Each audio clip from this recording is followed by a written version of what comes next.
Having become the second unelected Conservative Prime Minister since Brexit, Boris Johnson has managed to legitimise his presence in number 10 with an overwhelming majority voting Conservative in Thursday's general election. With this mandate and this majority, we will at last be able to do what? You've been paying attention. Because this election means that getting Brexit done is now the irrefutable, irresistible, unarguable decision of the British people. The Tories won the biggest majority of any party since 2001. The 24 Labour heartland seats lost to the Tories for the first time in decades.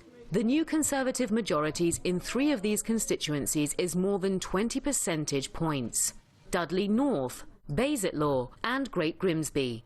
All of these seats saw double-digit swings from Labour to the Tories. We asked political commentator Marcus Papadopoulos where he thinks Labour went wrong. Mr Corbyn made a cardinal, catastrophic strategic mistake by having performed a U-turn on Brexit, by which I mean at the 2017 general election, he pledged in the Labour manifesto to respect the will of the British public and to deliver Brexit. He changed that. In the 2019 general election, his pledge was to hold a second referendum and to remain neutral. That lost Mr Corbyn Labour heartlands, the Midlands in England, the north of England, and without the Labour heartlands, no Labour leader has any hope of becoming Prime Minister.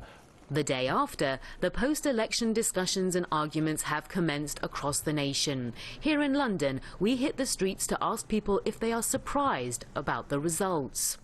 We definitely did our bit in Putney, turning over to Labour, but I was a little bit hopeful. But I definitely didn't think this much of a majority, this large majority to the Conservatives. I think people have been seduced by easy sound bites and have just given in to fatigue on Brexit without gritting their teeth and realising the impact of what we're walking into in terms of leaving Europe, which is bad for everyone, particularly the less well-off. I thought the other party were unelectable. I thought they ran such a bad campaign. I thought the anti-Semitism would sink them, which it did. I also thought that the fact the country's fed up with the stalemate. We've been in a logjam, we haven't moved forward for 3.5 years, and the only way of actually breaking the stalemate was to vote Conservative, which people did. I find it astonishing that the last American presidential candidate election and this one, we voted for who we hated least, which has got to be the most negative way of voting somebody in.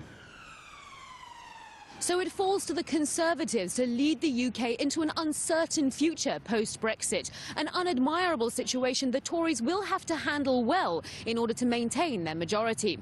Bianca Rahimi, Press TV, London.